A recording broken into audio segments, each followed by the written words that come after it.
Oh boy, this is going to be a long one. I'm going to be talking about Monster Hunter Rise Sunbreak, the new things they've added, and I'm going to compare certain aspects to Iceborne.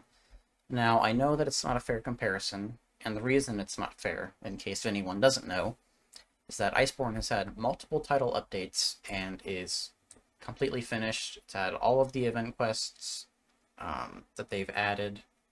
It's just done, right? Sunbreak has not had its first title update when I'm making this, but I want to compare them anyway because I feel that people are overlooking things that Rise has done and claiming Iceborne is the better expansion. So let's talk about what's new in Sunbreak. I'm going to go through a list of new things, and then go a bit more in depth.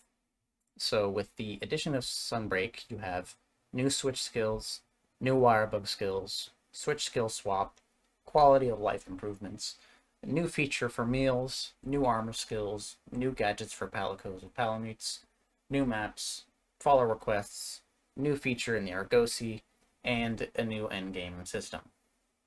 And there's things I've missed, but that's all I can think of for now. So let's start with switch skills. First of all, what do they do? And the answer is they provide you with a new move for whatever weapon you're using that can significantly change how the weapon is played. Now, Iceborne added new moves to weapons, but you couldn't change any of the base moves of the weapon, which is what switch skills allow you to do.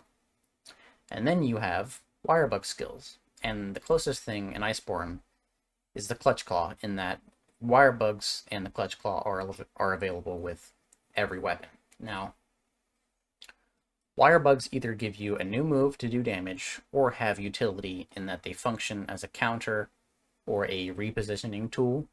The Clutch Claw doesn't give you new moves for weapons. Yes, it has some certain interactions with weapons, like shortening the time it takes to get to a true charge slash with Greatsword, but it's not the same as a new move. Instead, what the Clutch Claw does allow you to do is attach yourself to the monster and weaken the part of the monster you have attached to. And you can use it as a repositioning tool, kind of, if you've got Rocksteady Mantle or Temporal Mantle on, and if the monster is down, and that kind of thing. So it's not really that great of a repositioning tool, but it can get you close to the monster. Now, the Clutch Claw made hunts extremely frustrating because you had to constantly Clutch Claw to the monster to weaken them so you could do the most damage possible. And wirebugs come with their own frustrations in that they're a limited resource, unlike the Clutch Claw. But if they weren't, the wirebugs would be incredibly broken like the Clutch Claw is. Now, the next thing is the switch skill swap. And I feel that people don't realize how massive of a change it is. Having the ability to completely change how the weapons play during the middle of a hunt is massive and adds an incredible level of depth and decision making. First of all, there are switch skills that fundamentally change how some weapons function, like the new switch skills for the longsword and the greatsword. The new moves that Iceborne added also affected how weapons were used, but not in such a drastic way.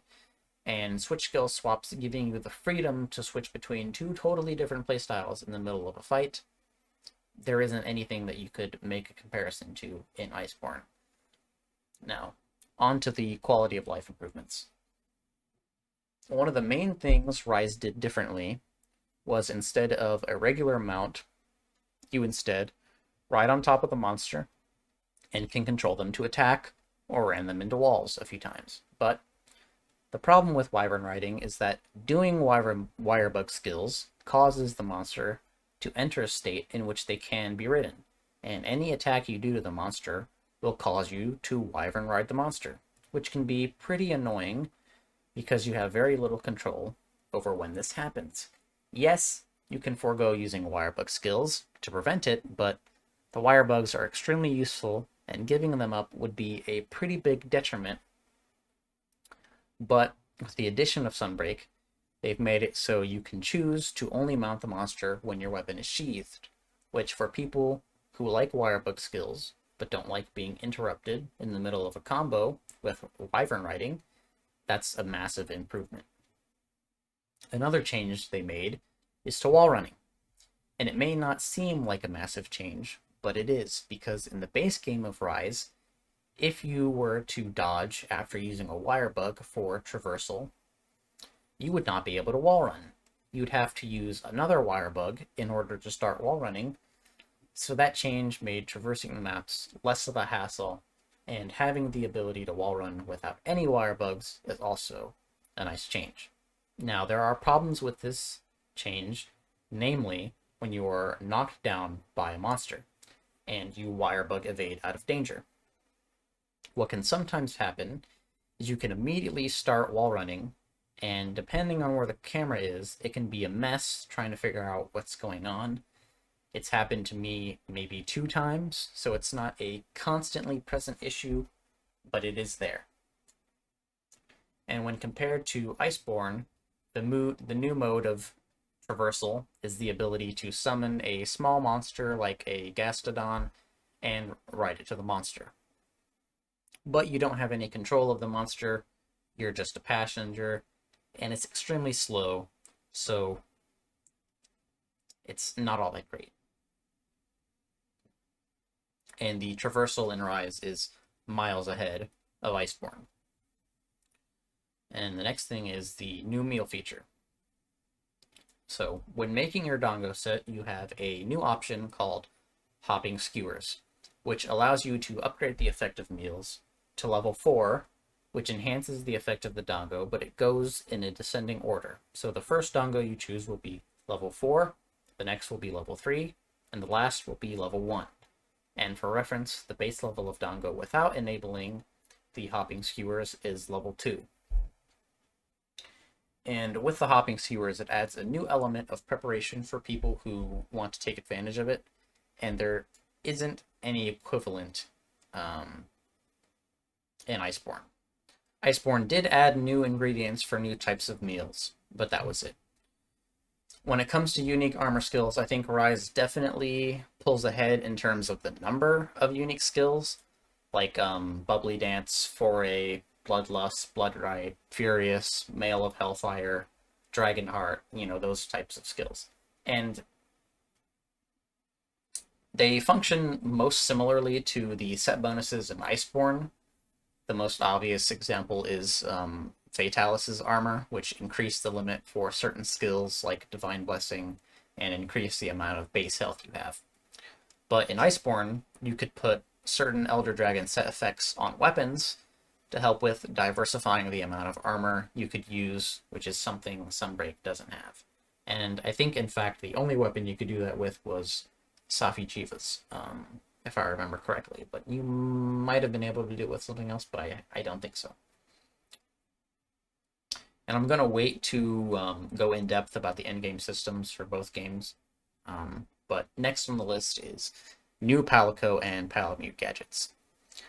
I think Rise definitely takes the cake with giving a Dragonator to cats and a machine gun to the Palamutes, but I think Iceborne wins when it comes to support.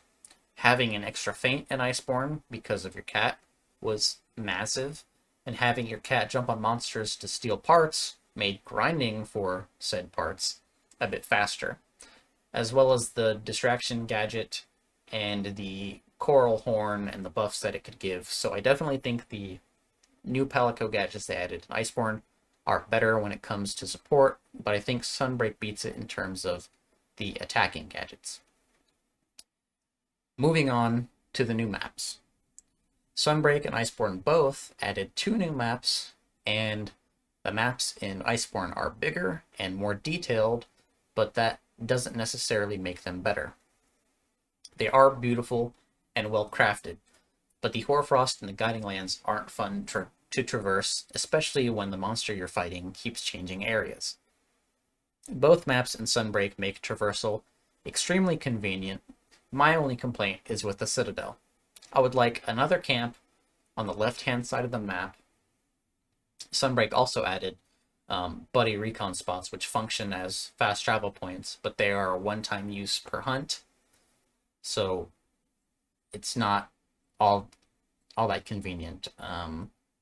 Especially if a monster is on the left side of the map, you use the buddy recon, and then you die, and then you have to start from the base camp and run all the way there. So it can be kind of frustrating, but it's still better than Iceborne. That's for sure. And next up is follower/survey quests. And what they allow you to do is bring NPCs that were important to the story in Rise and Sunbreak, like the twins from Kimura and Rondine and her sister Fiorane, along on hunts. And they help you fight monsters, and the AI is fairly sophisticated. They did an amazing job in not making the follower quests into a gimmick where the AI are of little benefit and are just a hindrance. The follower/survey quests are fantastic. I've done every single follower quest because I found them incredibly enjoyable, and I think they should be a staple in the series going forward. There's almost no reason as to why it shouldn't. It helps make the characters more real rather than robots who stand around or walk in simple paths, who, when you talk to, don't say anything, either say one word or make a noise, and then you have to read a bunch of text. In the quests, they respond to emotes, they can signal for you to come over if they set up a trap, they can talk to the other follower you bring along, and it's been one of the best things that they've added.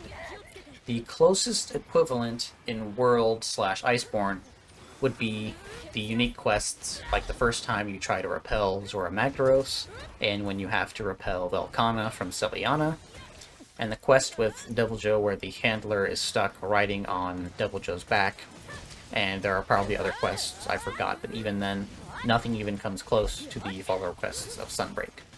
And the Argosy in Rise is a mix of the Botanical Research Center and the Argosy in World.